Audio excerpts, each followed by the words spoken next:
देखिए, इस वीडियो में हम क्लास 10th का जो नागरिक विषय है उसे हम पढ़ रहे थे और उसे हम आगे बढ़ाएंगे। और हमारा जो चैप्टर था वो सत्ता की साझेदारी, और उसमें हमारा अगला जो प्रश्न होगा वो है भारतीय संदर्भ में सत्ता के हिस्सेदारी का युक्तिपरक और नैतिक कारण दें। ठीक है, तो आपको हम पहले बता दें कि युक्तिपरक क्या होता है और नैतिक कारण क्या होता है। ठीक है, युक्तिपरक कारण एक ऐसा कारण होता है जो लाभ हानि को देखते हुए सरकार अपनाती है, तो उसे हम युक्तिपरक कारण कहेंगे। नैतिक कारण क्या होता है, उसमें लाभ हानि को ध्यान नहीं दिया जाता है, क्या सही है क्या गलत है उसके अनुसार हम उसे अपनाते हैं, यानी जो वास्तविकता है उसके अनुसार हम उसे अपनाते हैं, नीति के अनुसार हम अपनाते हैं, तो वो नैतिक कारण होता है। ठीक है, हम देखते हैं भारत में जो सत्ता की हिस्सेदारी है या सत्ता जो आपस में बांटा गया है, तो उसका युक्तिपरक कारण क्या है और नैतिक कारण क्या है उसे हम समझेंगे। तो सबसे पहले युक्तिपरक जो कारण है उसमें हम सबसे पहला जो नंबर है हमारा वो विभिन्न सामाजिक समूहों के बीच सत्ता का बंटवारा या विभिन्न सामाजिक समूहों के बीच सत्ता की हिस्सेदारी। तो देखिए, भारत में बहुत विविधता है, बहुत विभिन्न तरह के समुदाय हैं, इनके बीच भी सत्ता का हिस्सेदारी, इनके बीच भी सत्ता का बंटवारा किया गया है। और देखेंगे आप, हमारा जो चाहे केंद्र हो चाहे राज्य हो, देखेंगे अलग अलग, चाहे एसटी हो, एससी हो, ओबीसी हो या फिर अल्पसंख्यक समूह हो हमारा, तो सबों को सत्ता में हिस्सेदारी मिला हुआ है। और वो इसलिए दिया गया है ताकि अगर सत्ता में इनको हिस्सेदारी ना मिले तो हो सकता है कि आपसी टकराव होगा विभिन्न सामाजिक समूहों के बीच, हो सकता है दंगे फसाद हो किसी भी रीजन्स को लेकर।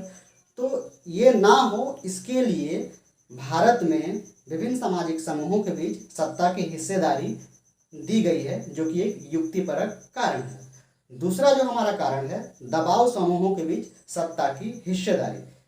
इसका हम उदाहरण पहले आपको बता दें, उसके अनुसार हम समझाएंगे आपको। जैसे देखेंगे, श्रमिक संघ बहुत सारे हैं, श्रम संगठन, श्रमिकों का जो संगठन है वो बना हुआ है, ट्रेड यूनियंस अलग अलग होते हैं अलग अलग विभाग में, तो उनको भी सरकार सत्ता में हिस्सेदारी दी है। वो हिस्सेदारी कैसे दी है, देखेंगे कि जब कभी श्रम कानूनों में सरकार को परिवर्तन करना हो तो यूनियन लीडर्स, जो लीडर्स हैं, उनसे वो मीटिंग्स करती है, उनसे वो बैठक करती है और श्रम कानूनों में परिवर्तन को लेकर वो अपने निर्णय पे पहुंचती है। तो इस तरह से श्रम कानूनों में परिवर्तन के लिए या उसमें संशोधन करने के लिए जो ट्रेड यूनियंस को उसमें अपने में वो इन्वॉल्व करती है अपनी बैठक में, तो वो सत्ता की हिस्सेदारी मानी जाती है और वो एक युक्तिपरक कारण है। क्यों?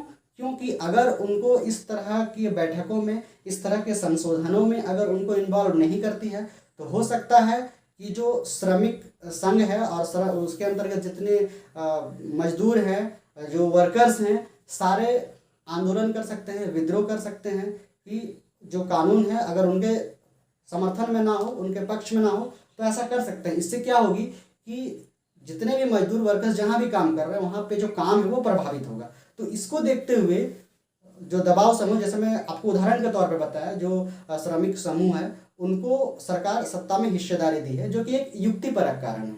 ठीक है, भारतीय संदर्भ में सत्ता की हिस्सेदारी का जो नैतिक कारण है उसे हम देखेंगे। देखिए, भारतीय संदर्भ में सत्ता की हिस्सेदारी का जो नैतिक कारण है उसमें हमारा जो पहला होगा वो है विधायिका, कार्यपालिका और न्यायपालिका। देखिए, भारतीय संविधान के अनुसार विधायिका, कार्यपालिका और न्यायपालिका को तीनों को अलग अलग शक्ति दी गई है और इनके बीच जो शक्ति का बंटवारा है, इनके बीच जो सत्ता का हस्तांतरण है वो क्षैतिज हस्तांतरण है। तीनों को समान दिया गया है और तीनों एक दूसरे पर हस्तक्षेप नहीं कर सकते हैं, ऐसा सत्ता का हस्तांतरण इनके बीच किया गया है।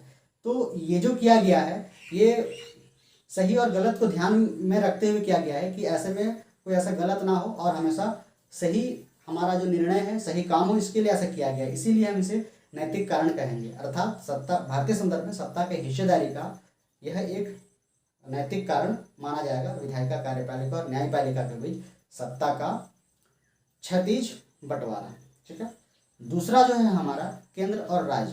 देखिए, भारतीय संविधान के अनुसार केंद्र और राज्य को अलग अलग शक्तियां दी गई है और इनके बीच जो शक्ति का बंटवारा है, इनके बीच जो सत्ता का हस्तांतरण है वो ऊर्ध्वाधर है, यानी कि केंद्र को ज़्यादा है और राज्य को थोड़ा कम है। तो ये आप जो बंटवारा किया गया है वो इसलिए भी किया गया है ताकि राज्यों के साथ भी न्याय हो सके और केंद्र के साथ भी न्याय हो सके, यानी कि शासन व्यवस्था सही से चल सके, सही गलत की सही समझ आ सके, सही निर्णय हो सके, सही काम हो सके, इसके लिए बंटवारा किया गया है। तो इसीलिए इसे हम भारतीय संदर्भ में सत्ता की हिस्सेदारी का एक नैतिक कारण मानेंगे। ठीक है, और तीसरा जो है हमारा पंचायती राज व्यवस्था का गठन या जो तीसरे स्तर की जो हमारी सरकार है उसे भी केंद्र और राज्य दोनों मिलकर कुछ शक्तियाँ दी गई होती है और पंचायत स्तर पे जो पंचायत है वो काम करती है। ये संविधान के अनुसार ये व्यवस्था की गई है और यह व्यवस्था इसलिए की गई है शक्ति के विकेंद्रीकरण के तहत, क्योंकि शक्ति का विकेंद्रीकरण एक अच्छी शासन व्यवस्था देती है, इसलिए किया गया है। तो इसीलिए पंचायती राज व्यवस्था जो है हमारा वो सत्ता की हिस्सेदारी में हमारा काउंट होता है और इसे हम सत्ता की हिस्सेदारी का नैतिक कारण मानते हैं। ठीक है, आपको समझ आया कि भारतीय संदर्भ में सत्ता की हिस्सेदारी का युक्तिपरक कारण क्या है और नैतिक कारण क्या है। अगर आपको वीडियो सही लगता है तो लाइक करें, शेयर करें, चैनल पर नए हैं तो सब्सक्राइब करें। धन्यवाद।